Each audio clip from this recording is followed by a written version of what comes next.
ಇನ್ನೊಂದ್ ಸ್ವಲ್ಪ ಆಯ್ತು ಹೋಗ್ಬಿಡಂತ್ರಿ ಈಗ. ಯಾಕಂದ್ರೆ ಬಡತನ ಬಡತನ ಬಹಳ ಇಂಪಾರ್ಟೆಂಟ್ ಐತೆ, ಅದು ಗೊತ್ತಿರ್ಲಿ.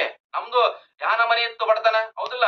ನಮಗ ಬಡತನ ಐತಿ ಅಂತ ಯಾವತ್ತು ಅಳಕಂತ ಗೊತ್ತಿಲ್ಲ. ನಾವೇನ್ ಹೇಳ್ರಿ, ಓದಿದೀವಿ ಅಷ್ಟೇ. ನಮ್ ತಂದೆ ತಾಯಿ ಇಲ್ಲ ಎಲ್ಲ ಮನೆಗೆಲ್ಲ ಪೂರ್ತಿ ಕೂಲಿ ಕೆಲಸ ಮಾಡೋರೆ ನೋಡ್ಕೆಸೆ ಸ್ಟಡಿ ಮಾಡಿದೀವಿ. ಸ್ಟಡಿ ಪೆನ್ನೇ ಇಂಪಾರ್ಟೆಂಟ್. ಪೆನ್ ಮತ್ತೆ ಒಂದು ನೋಟ್ ಬುಕ್ ಲಿಂದ ನಾವು ಎಷ್ಟೋ ಸುಧಾರಣೆಗಳಾಗ್ಬೋದು.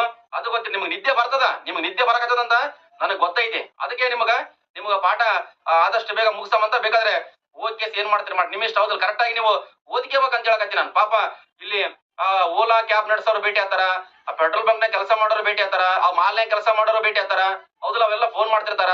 ಇಲ್ಲಿ ಕಾರ್ಯ ಕೆಲಸ ಮಾಡೋರು ಫೋನ್ ಮಾಡ್ತಿರ್ತಾರ. ಪಾಪ police constables, DR constable, civil constables ಎಲ್ಲರೂ ಫೋನ್ ಮಾಡ್ತಿರ್ತಾರ ಸಬ್ ಇನ್ಸ್ಪೆಕ್ಟರ್ ಆಗ್ಬೇಕಂತ. ಅಲ್ಲಿ ಪಾಪ ಅಲ್ಲಿ ಎಂತೆಂದ ನಮ್ಮ ಸೈನಿಕರು ಅವರೆಲ್ಲರೂ ಪಾಠ ಕೇಳ್ತಾರ.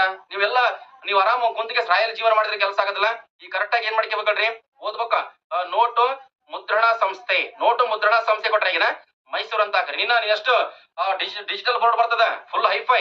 ಅವತ್ತಿಂದ ಅವತ್ತೇ ಕರೆಂಟ್ ಇವೆಂಟ್ಸ್ ಒಂದು ಯಾವ್ದೇ ಕಾರಣಕ್ಕೆ ಮಿಸ್ ಆಗಕ ಸಾಧ್ಯನೇ ಇಲ್ಲ. ಅದನ್ನ ಮಾಡ್ತೀವಿ, ಇವತ್ತಿಲ್ಲ ಮಾಡ್ತೀವಿ. ಸ್ವಲ್ಪ ತೊಂದರೆಗಳು ಏನೋ ಇರ್ತಾವಲ್ಲ, ಏನೋ ಸ್ಟಾರ್ಟ್ ಮಾಡ್ಬೇಕಂತಂದ್ರಿಗಿನ ಅದು ಬಲ ಇರ್ಲಾರ್ದ ಕಾಲದಾಗ ಬದ್ದೆಕಾಯ್ದೇವ ಅಂದ್ರೆ ಲಾಟೆ ಆಗಿರ್ತಾವ.